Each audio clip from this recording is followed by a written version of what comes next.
LeBron James has experienced just about every type of insult imaginable. He's been an 18-year-old rookie facing scorn from grown men whose league he was about to usurp.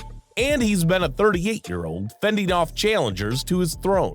He has heard it both during the preseason and throughout the NBA Finals. It has included both overt shots and stealthy jabs. At least 6 franchises regard him as one of the fiercest opponents. When you've alternately been the most adored and despised player in the NBA during your career, you don't tend to take any slights too seriously. But somehow, Brooks' trash talk got to him. So, what really happened? Well, let's get started. The Memphis Grizzlies, who were founded on a foundation of early brilliance and slightly unreasonable confidence, have fallen out of the NBA's top title contenders due to a terrible propensity for self-destruction. Instigator and unapologetic trash talker Dillon Brooks of the Memphis Grizzlies went out of his way last week. LeBron James was the subject of much discussion both before and during the Memphis Grizzlies' first-round game against the Los Angeles Lakers. The trash-talking Brooks has angered a lot of NBA supporters, but the King doesn't seem to care. Brooks and James had a brief conversation before Game 3 on Saturday,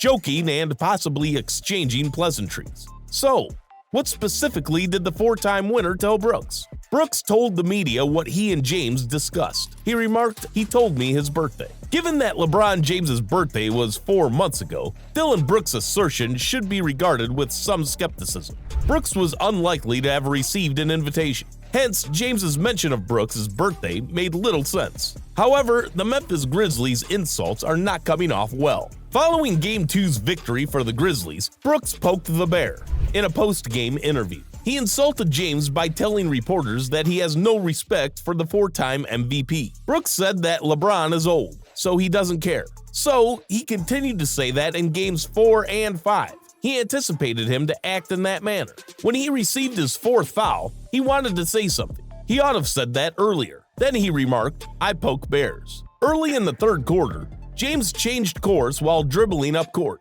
and Brooks moved forward from his defensive position, reaching out with his left hand and making contact with James's groin. An official assessment found Brooks guilty of unnecessary and excessive contact, the requirement for a flagrant 2, which calls for an automatic ejection, after James collapsed and gripped his crotch in pain. Brooks scored only 7 points on 3 of 13 shooting in 19 minutes, and flirted with punishment after his verbal jabs at James heightened the tension in a series the Lakers currently lead 2-1. Brooks also delivered his 2nd low blow of the year, which endangered him from a ban. According to someone knowledgeable about the issue, the NBA decided on Sunday that Brooks, who declined to talk with reporters and left quickly after the game, would not receive a suspension and would be ready for Game 4 on Monday night in Los Angeles. Before the game, James, who is 38, had a brief argument with Brooks before finishing with 25 points, 9 rebounds, and 5 assists. James added, "I don't need to make pronouncements. I believe that my accomplishments for this league and my resume speak for themselves. I generally avoid being sucked into statements like that. I've been in this situation before. I've dealt with some people like this during the course of my work."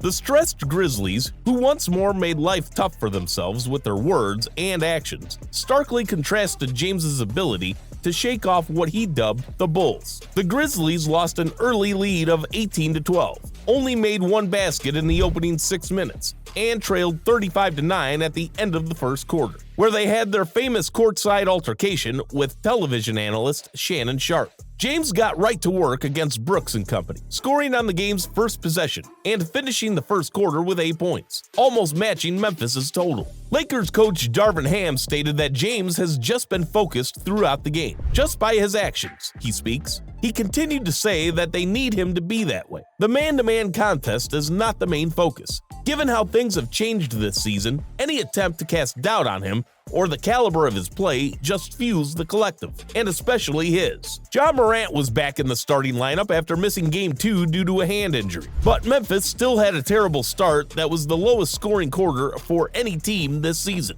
For the Grizzlies, who shot 37.6% and were outclassed by Anthony Davis, not much else went well despite Morant's game-high 45 points, 9 rebounds, and 13 assists. With 31 points and 17 rebounds, the Lakers star easily defeated Jaren Jackson Jr. in the frontcourt, Jackson Jr. was voted the NBA's Defensive Player of the Year. The Grizzlies' flop on Saturday followed a troubling pattern. Talk big, then play small. The Grizzlies were destroyed by the Golden State Warriors on Christmas Day, shortly after Morant said in an ESPN interview that he didn't fear anyone in the Western Conference. Then, during a game in January, Morant, Brooks, and several other Grizzlies got into a heated argument with Sharp, only for Memphis to falter down the stretch in an embarrassing loss to the Lakers. The Grizzlies' largest self-inflicted injury occurred in March when Morant posted a video on Instagram Live of himself clutching a gun. The NBA suspended the two-time All-Star guard for 8 games because of that incident, which came after previous claims of violence and threats against Morant off the court. The Grizzlies waited for their franchise player to return from a brief stay in a Florida counseling program instead of banding together for their drive into the playoffs as the West's number 2 seed. Upon his return, Morant apologized and acknowledged that his stress level had been becoming a problem this season. The Grizzlies received a break when the NBA League Office's review concluded Sunday that Brooks' irresponsible action would stand as called, with no additional fine or punishment, adding to the depth of their problems caused by the injuries to centers Steven Adams and Brandon Clark. In a post-game interview with Spectrum Sportsnet, James joked, "I was just trying to get up, protect my crown jewels, and move on to the next play." The latest incident in a wild opening week of the NBA playoffs was Brooks' flagrant foul. Joel Embiid and James Harden of the Philadelphia 76ers avoided bans for their flagrant fouls in Game 3 against the Brooklyn Nets, while Warriors forward Draymond Green received a 1-game penalty for stomping on Sacramento Kings center Domantas Sabonis' chest. Harden contacted an opponent's crotch just like Brooks, and was subsequently removed for a flagrant 2. Desmond Bane of the Grizzlies used that example to defend Brooks, saying his buddy was remorseful for the crude move. According to Bane, it appeared to be coincidental contact. From the live action, it appeared that LeBron made a crossover play, and Brooks attempted to swat at the ball, but unintentionally caught him in the incorrect position. However, the NBA cited Green's history of unsportsmanlike acts as a contributing cause to his ban on Tuesday. Despite not being suspended in this instance, Brooks has his own background. In February, he received a 1-game suspension for a below-the-belt shot to Cleveland Cavaliers guard Donovan Mitchell. This season, he also received multiple 1-game suspensions for exceeding the league's technical foul gap. He was also suspended during the 2022 playoffs for a flagrant foul that injured Warriors guard Gary Payton II. Morant stated on Saturday night that he wouldn't be surprised if he's punished, given how they treat Dillon. Jenkins was not interested in the conversation, just stating that the officials made a call. Memphis went to bed on Saturday night expecting the league's decision regarding Brooks. One more pointless issue in an already pointless season. As they prepare for their difficult matchup against the Lakers, the Grizzlies must now deal with a troublesome question. Can they really trust Brooks to let his play speak for itself? How do you feel about this? Do you think Brooks can walk the talk? Comment down below. Don't forget to like, share, and subscribe for more NBA stories like this one.